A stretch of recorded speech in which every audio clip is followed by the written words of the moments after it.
जय श्री कृष्ण। बंशीधरं दुग्धधरं नमामि मनोहरं मोहहरं च कृष्णं मालाधरं धर्मधुरं धरं च पार्थस्य सारथ्यकरं च देवं कर्तव्यदीक्षां च समत्वशिक्षां ज्ञानस्य भिक्षां शरणागतिं च ददाति गीता करुणाद्रभृता कृष्णेन गीता जगतो हिताय। श्रीमद् भगवद गीता जी अध्याय 14वां और श्लोक है 26वां। अर्जुन ने तीसरे प्रश्न के रूप में गुणातीत होने का जो प्रश्न पूछा था, उसके उत्तर में भगवान अग्रिम श्लोक में माने 26वें श्लोक में कह रहे हैं। क्या कह रहे हैं भगवान? मां च यो व्यभिचारेण भक्ति योगेन सेवते सगुणान् समतीत्यैतान् ब्रह्म भूयाय कल्पते। मां च यो व्यभिचारेण भक्ति योगेन सेवते सगुणान् समतीत्यैतान् ब्रह्म भूयाय कल्पते। मां च यो व्यभिचारेण भक्ति अव्यभिचारेण, he too who constantly worship me through the yoga of exclusive devotion, transcending these three gunas, he becomes eligible for attaining Brahma। वो ब्रह्म को प्राप्त कर जाते हैं। कौन? और जो मनुष्य अव्यभिचारी भक्ति योग से मेरा सेवन करता है, वह 3 गुणों को पार करके ब्रह्म को प्राप्त करने के लिए योग्यता प्राप्त कर सकता है। One who engages in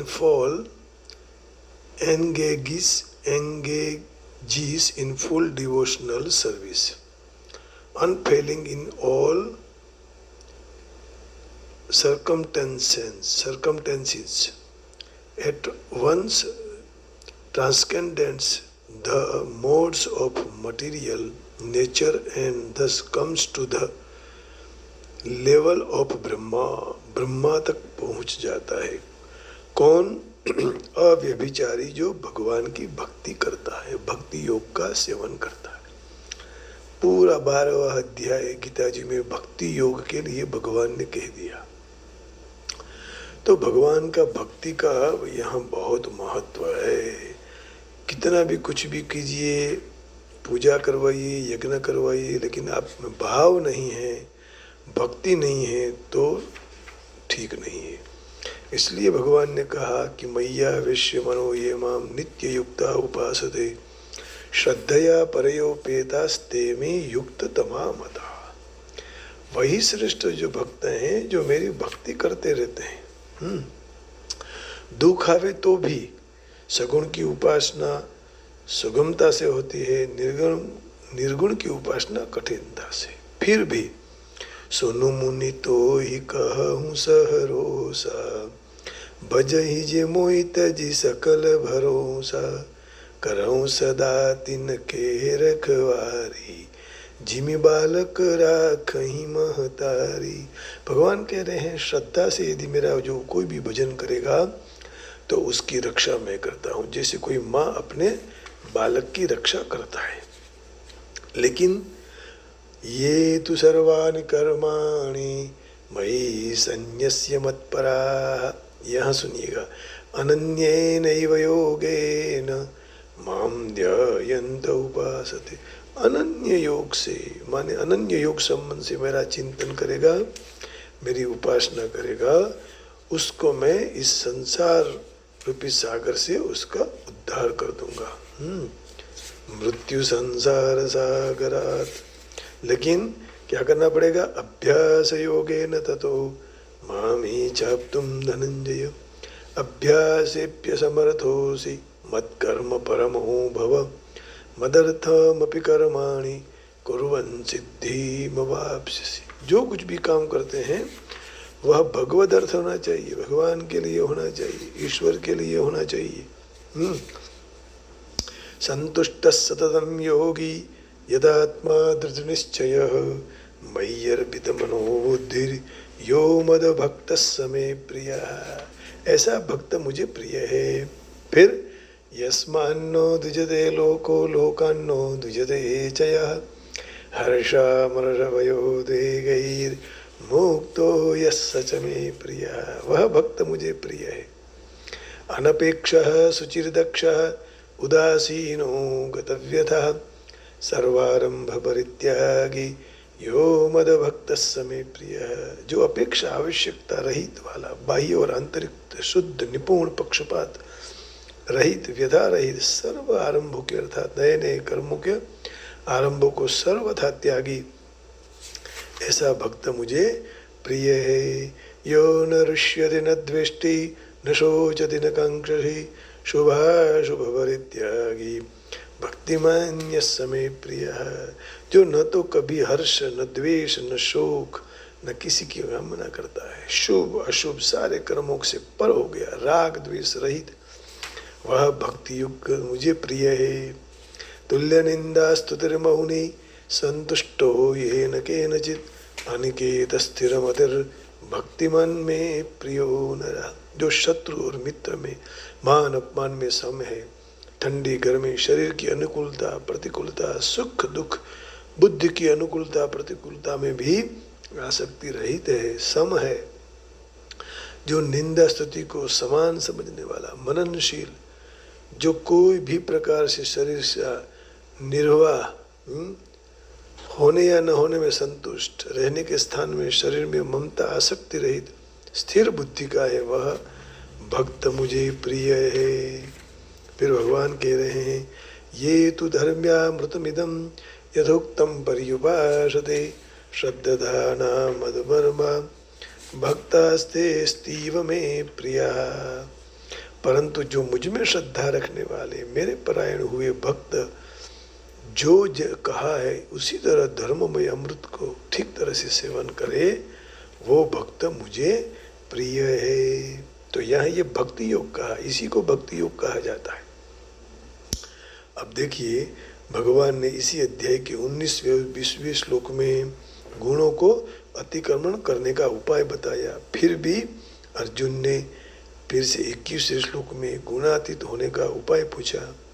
इससे पता लगता है कि अर्जुन ने जो उपाय उपरांत गुणातीत होने के लिए कोई उपाय जानने का चाहता है, उससे अर्जुन ने भक्ति का अधिकारी समझकर भगवान ने उसको गुणातीत होने का एक उपाय बताया, भक्ति बताई। तो इस पदों में उपासक उपास्य उपासना इन 3 पद आ गए हैं, उपास्य और उपासक और उपासना। तो यह पद से उपासक, माम पद से उपास्य और अव्यभिचारी अभिचारी भक्ति योगेन सेवते पदों से उपासना। अव्यभिचारेण भक्ति योगेन, अव्यभिचारेण पद का तात्पर्य हुआ है दूसरे किसी का सहारा न हो, केवल परमात्मा, यहाँ वहाँ तहाँ घूमने का नहीं। कभी कोई बाबा को पकड़ लिया, कभी कोई बाबा को, कभी किसी को पकड़ लिया, सारे देवताओं के पास घूम घूम कर फिर आदमी भटक जाता है। इसलिए केवल कृष्ण परायण हो जाओ, राम परायण हो जाओ, शिव परायण हो जाओ, कहीं और भटकना नहीं है। जगदम्बा परायण हो जाओ, सत्यनारायण परायण हो जाओ, सब मंगल होगा। तो सांसारिक सहारा तो दूर रहा, लेकिन ज्ञान योग कर्म योग और योग साधनों का भी सहारा न हो। तो भक्ति योगे न पद का तात्पर्य है केवल भगवान का ही सहारा हो, आश्रय हो, आशा हो, बल हो, विश्वास हो। ये सब अव्यभिचारेण पद से दूसरों का आश्रय लेने का निषेध करके भक्ति योगेन पद से केवल भगवान का आश्रय लेने की बात कही। सेवते का तात्पर्य का पद का तात्पर्य है कि अव्यभिचारी भक्ति योग के द्वारा भगवान का भजन करे और उनकी उपासना करे और उनके शरण चले जाए तो उनके अनुकूल चले। सगुणान समतित्यैतान, जो अनन्य भाव से मात्र भगवान के शरण जाते हैं, गुणों का अतिक्रमण फिर नहीं करना पड़ता, परंतु भगवान की कृपा से उनके द्वारा अपने आप गुणों का अतिक्रमण हो जाता है। तो 12वें अध्याय के 6 और 7 श्लोक में भगवान कहें अपने आप अतिक्रमण हो जाता है। अपने आप अतिक्रमण कब होगा? जब हम भगवदमय होंगे तब होगा ना। ये तो सर्वाणि कर्माणि मयि सन्न्यस्य मत्पराः अनन्येनैव योगेन माम ध्यायन्त उपासते। परंतु जो संपूर्ण कर्मों को मुझ में अर्पण करके मेरे परायण होकर अनन्य योग संबंध से मेरा ही निरंतर चिंतन करता है, मेरी उपासना करता रहे, उनका मैं क्या करता हूँ? तेषामहं समुद्धरता मृत्यु संसार सागरात् भवामि न चिरात् पार्थ मय्यावेशित चेतसाम्। हे पार्थ, मुझ में चित्त पिरोने वाला जो भक्तों को उन भक्तों को मैं मृत्यु रूपी संसार सागर में से उद्धार करने वाला बन जाता हूँ। तुरंत भगवान की कृपा हो जाती है। ब्रह्म भूयाय कल्पते। वे गुणों का अतिक्रमण करके ब्रह्म प्राप्ति के पात्र अधिकारी बन जाता है। पात्र के बिना कुछ भी नहीं मिलता। कुपात्र को दान दियो न दियो, पात्र को देंगे तो यद्दानम दीयते, जो दान भी देना है वो भी पात्रता को वहां देना चाहिए। तद्दीयेनुपकारिणी। और पात्रता कब आएगी? विद्या होगी तो। ज्ञान विद्या ददाति विनयम विनयाति याति पात्रताम पात्रत्वात् धनमाप्नोति धनात् धनमत्ततः सुखम्। तो पात्रता प्राप्त करनी चाहिए और पात्रता परमेश्वर की कृपा से मिलती। तो भगवान ने जब यहाँ भक्ति की बात बताई तो फिर भगवान ने यहाँ ब्रह्म प्राप्ति की बात न कहकर अपनी प्राप्ति की बात बतानी चाहिए थी, परंतु यह ब्रह्म प्राप्ति की बात बताने का तात्पर्य यही है कि अर्जुन ने गुणातीत होने का उपाय जब पूछा था, इसलिए भगवान ने अपनी भक्ति को ब्रह्म प्राप्ति का उपाय बताया। दूसरी बात, भगवान कभी ऐसा नहीं कहते हैं कि मेरा भजन करो, ब्रह्म को भजो, तत्व को भजो। शास्त्र में कहा है कि भगवान की उपासना करने वालों का ज्ञान की भूमिकाओं की सिद्धि के लिए दूसरे कोई साधन के लिए प्रयत्न नहीं करना पड़ता है, परंतु उसके लिए ज्ञान की भूमिका आपो-आप सिद्ध हो जाती है। इस बात का लक्ष्य करके भगवान यह कह रहे हैं, अव्यभिचारी भक्ति योग से मेरा सेवन करने वाले ब्रह्म प्राप्ति के पात्र बनने के लिए दूसरा कोई साधन उसको नहीं करना पड़ता है। अव्यभिचारी भक्ति से ही वह ब्रह्म को प्राप्त हो जाता है, अपने आप ब्रह्म प्राप्ति के पात्र बन जाता है। परंतु वह भक्त ब्रह्म प्राप्ति में संतोष नहीं मानता।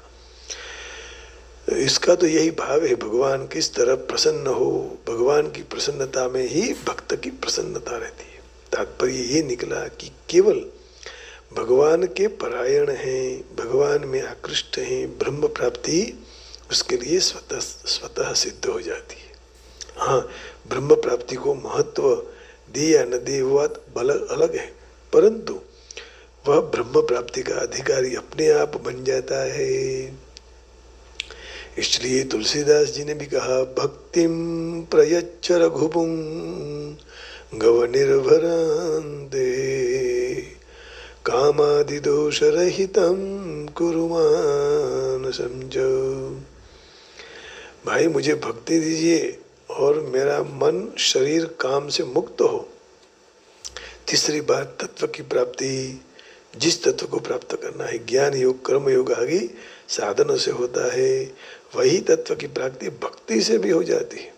साधनों में भेद होते हुए भी तत्व की प्राप्ति में कोई भेद नहीं है।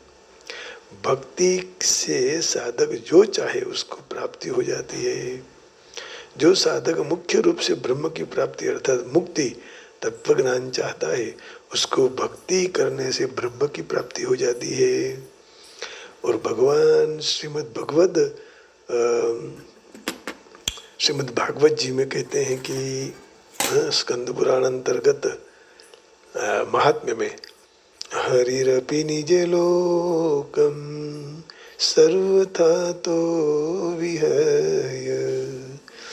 यदि आप भक्ति करेंगे ना और अपना हृदय साफ रखेंगे, जैसे कमरा साफ हो तो वहाँ बैठने की इच्छा होती है, उसी तरह काम क्रोध लोभ मोह आदि के सब जो गंदा है निकाल देंगे तो भगवान यहाँ आके बैठ जाएंगे, अपने लोक को छोड़कर आपके पास आ जाएंगे।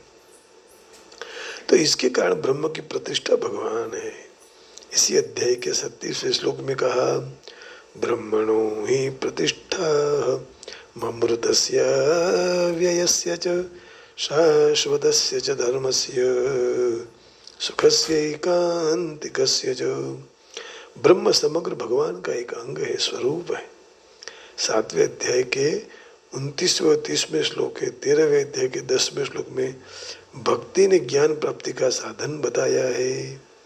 7वें अध्याय के 29वां और 30वां, जरा मरण मोक्षाय मामाश्रित्य यतन्ति ये ते ब्रह्म तद्विदुः कृष्णं अध्यात्मं कर्म चाखिलम्। क्या कहा, जरा और मरण से छूटने के लिए जो मेरे शरण आ जाते हैं, शरण आने का प्रयत्न करते हैं, वे मनुष्य ब्रह्म को समग्र अध्यात्म के संपूर्ण कर्म को जान जाते हैं। 30वें श्लोक में कहते हैं, साधिभूताधिदैवं मां साधियज्ञं च ये विदुः प्रयाण कालेऽपि च मां ते विदुर्युक्त चेतसा। जो भी मनुष्य अधिभूत और अधिदेव सहित और अधियज्ञ सहित मुझे जानता है, वह मुझ में चित्त पिरोया हुआ मनुष्य अंतकाल में भी मुझे जान लेता है, माने मुझे प्राप्त कर लेता है। अब देखिए 13वें अध्याय के 10वें श्लोक में है ना, 13वां अध्याय और 10वां श्लोक देखिए क्या कह रहे हैं भगवान। यहाँ भी अनूठी बात कहेंगे कि भक्ति कैसे प्राप्त करनी है। मयि चानन्य योगेन भक्तिरव्यभिचारिणी विविक्त देश सेवित्व मरतिर्जन संसदि। मुझ पर विस्मरण में अनन्य योग द्वारा अव्यभिचारिणी भक्ति होना, एकांत और शुद्ध स्थान में रहने का स्वभाव होना, जन समुदाय में प्रीति न होवी, ये भी एक भक्त का लक्षण है। तो ज्ञान का साधन बताया। श्रीमद् भागवत में सद्गुण की उपासना को निर्गुण गुणों से अतीत बताई है। जैसे मन्निकेतम तु निर्गुणम मत्सेवायम तु निर्गुणा आदि। माने जो कोई भी मेरी निर्गुण भक्ति करेगा तो भी वह 3 गुणों से पार हो जाएगा, और मत सेवा मेरी सेवा करे तो भी वह सगुण की उपासना करने वाले 3 गुणों को पार हो जाएगा। सगुण भगवान भी गुणों के आश्रित नहीं है, बल्कि गुण उनके आश्रित हैं। जो सत्व रजतम गुणों के वश में है उनका नाम सगुण नहीं है, बल्कि जिनमें अपार ऐश्वर्य माधुर्य सौंदर्य औदार्य अनंत दिव्य गुण नित्य विद्यमान है, उनका नाम सगुण है। भगवान के द्वारा सात्विक राजस और तामस क्रियाओं हो सकती है, परंतु वे गुणों के अधीन नहीं होते हैं। भगवान की ओर चलने से भक्त स्वतः सुगमता से गुणातीत हो जाता है। इतना ही नहीं, उसको भगवान के समग्र रूप का ज्ञान हो जाता है। लेकिन भगवान की शरण में जाना पड़ेगा। मैं आजा गिरिराज की शरण में, तू आजा गिरिराज की शरण में। दूसरा अर्थ है ना, तमेव शरणं गच्छ सर्वभावेन भारत तत्प्रसादात् परं शांतिं सुखम प्राप्स्यसि शाश्वतम्। तो इस श्लोक में अर्जुन ने जो तीसरा प्रश्न पूछा था उसका उपाय पूछा, दिव्य स्थिति पाने का उपाय का। यहाँ भगवान ने कहा कि भौतिक जगत भौतिक प्रकृति के गुणों के प्रभाव के नीचे कार्य कर रहा है। मनुष्य प्रकृति के गुणों को कार्य से विचलित नहीं होना चाहिए, किंतु उसको अपनी चेतना में ऐसे कार्यों में रखने के बदले कृष्ण के कार्य में स्थानांतरित कर देना चाहिए। जो कुछ भी करता हूं मैं भगवान के लिए करता हूं। प्रभु तेरी शरण, प्रभु तेरी शरण में आया हूँ, प्रभु तेरी शरण में आया हूँ। मैं फूल चढ़ाने आया हूँ, प्रभु चंदन लेकर लेप लगाने आया हूँ, प्रभु तेरी शरण, प्रभु तेरी शरण।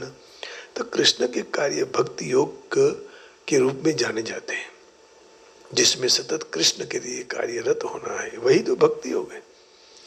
मात्र कृष्ण ही नहीं परंतु राम और नारायण जैसे पूर्ण स्वांश विस्तारों का भी इसमें समावेश किया गया है। असंख्य विस्तार है। जो मनुष्य कृष्ण के कोई भी रूप की उसमें पूर्ण विस्तार की सेवा में संलग्न रहे तो उसको दिव्य अवस्था में रहा हुआ गिना जाता है। मनुष्य में को ये भी ध्यान में रखना चाहिए कि कृष्ण के सर्वस्वरूप संपूर्ण रूप से दिव्य हैं, आनंदमय, ज्ञान से और सनातन से भरपूर है। ऐसे भगवत स्वरूप सर्वशक्तिमान सर्वज्ञ है, वह सर्व दिव्य गुण धारण करते हैं। इसलिए मनुष्य कृष्ण की अथवा पूर्ण अंश की सेवा में अटल निराधार लग जाता है। निराधार नहीं, निर्धार लगे।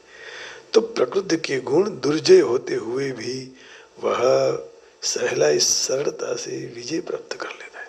इस बाबत में अगाऊ 7वें अध्याय में स्पष्ट हो चुका है।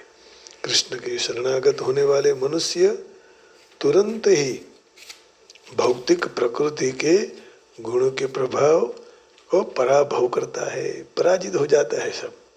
तो कृष्णमय होना, भक्तिमय होना, सेवा में लगे रहना, कृष्ण के साथ एक हो जाना, ये सब समान है।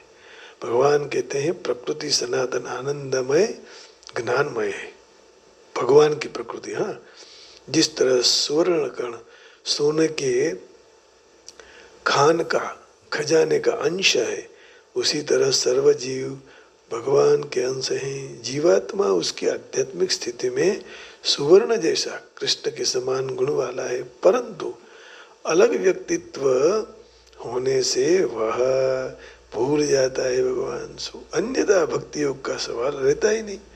तो भक्ति योग का अर्थ है कि भगवान है, भक्त हैं, और भगवान और भक्त के दोनों के बीच में प्रेम का आदान प्रदान होता है। तो भगवान को प्रेम था, इसलिए तो भगवान ने विदुर की भाजी खाई, सुलभा के केले खाए।